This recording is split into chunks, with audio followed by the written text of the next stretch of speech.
Welcome to the East Coast Conservative Podcast.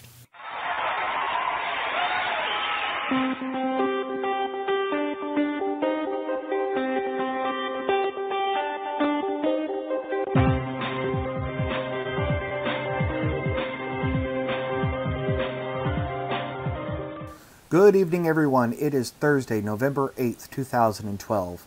This is the East Coast Conservative Video Comment. My name is Hatton Humphrey, and I thank you for watching.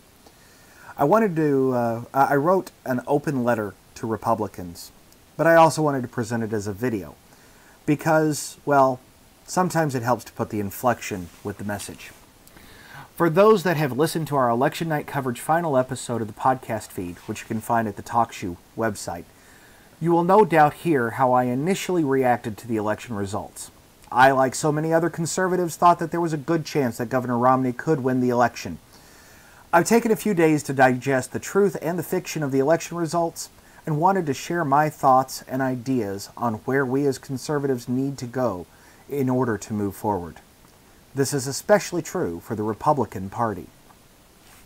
The goal of any political party is to have its members elected into leadership positions.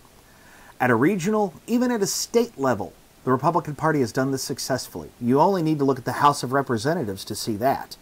Unfortunately, when it comes to larger elections, there is an element missing that desperately needs to be addressed. First of all, we cannot change what has been done.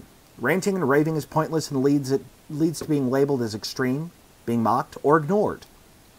In their attempt to lay blame, many have looked at the results of Tuesday and come up with any number of scapegoats.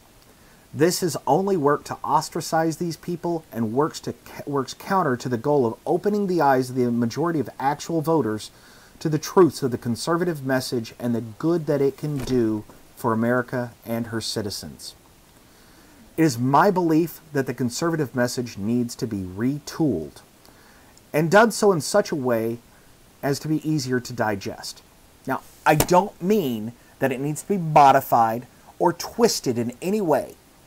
Simply that it needs to be presented in a manner that does not immediately cause a knee-jerk reaction from the listener.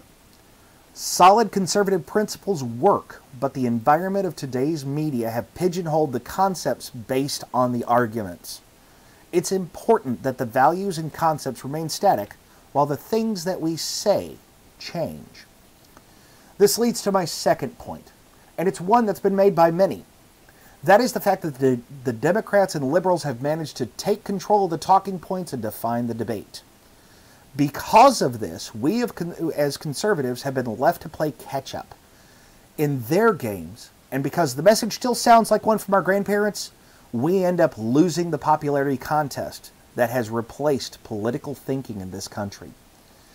In line with the first concept of rebuilding the conservative message, we need to be mindful of the realities of new media environment that we live in. Now, while I do include vlogs, blogs, podcasts, and social media in this set, I also mean the 24-hour news cycle and the desire to fill it with ratings-building content.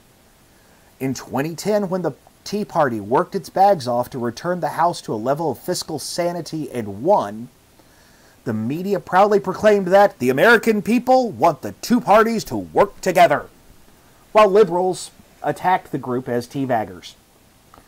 They did this instead of identifying accurately the voting public and the fact that they were tired of Congress wasting taxpayer dollars. Conservatives and Republicans need to identify better ways to address this dilemma. It's not just a matter of coming out and explaining the realities of a $1 trillion deficit, the consequences of expanding government involvement in the lives of the population, or the dangers of botched foreign relations. There are too many TV channels that viewers can flip to, too many top 40 songs they will listen to, and too many celebrities doing crazy things. All of these things to get the viewing public's attention. All of this means that conservatives need to build good sound bites, and I've said that before, that can be consumed and contain the conservative answer in 140 characters or less. It's not easy, but there are enough social media savvy conservatives to do it well. Actually, one thing our candidates are very good at doing is creating bad sound bites. We heard them all over the place in this election, and I'm not going to repeat them here. These form the basis of my third point.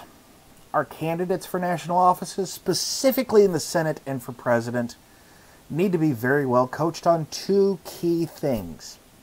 One is knowing when not to say something, and the other is the concept of sticking with a stance when they started it.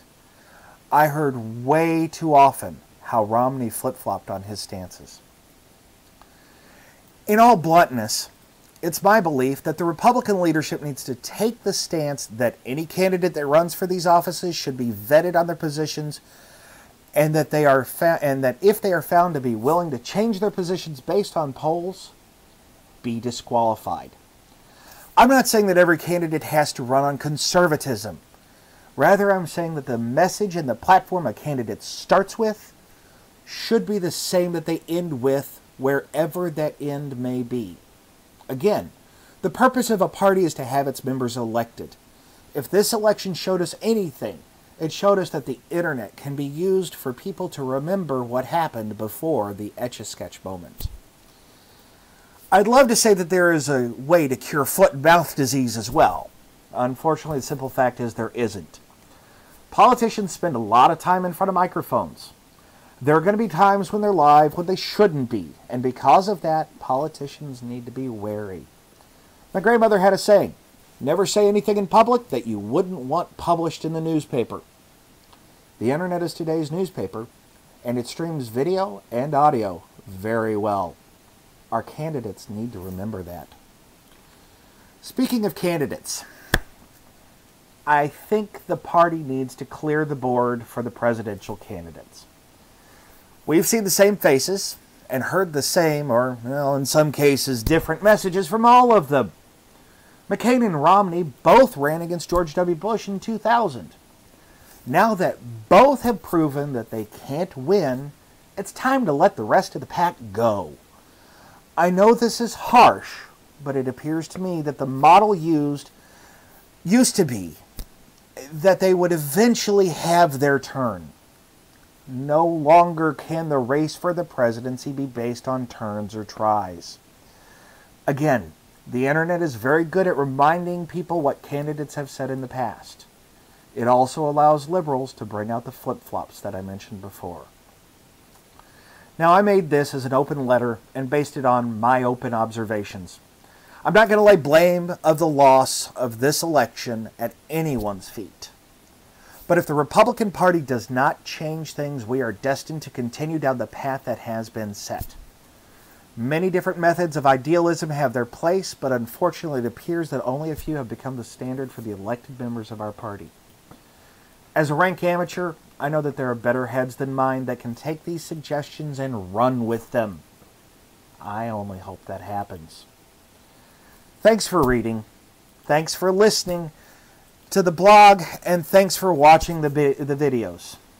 Join us for our regular podcast produced every Sunday night, where you will hear different words in a different order. Have a good night, everybody.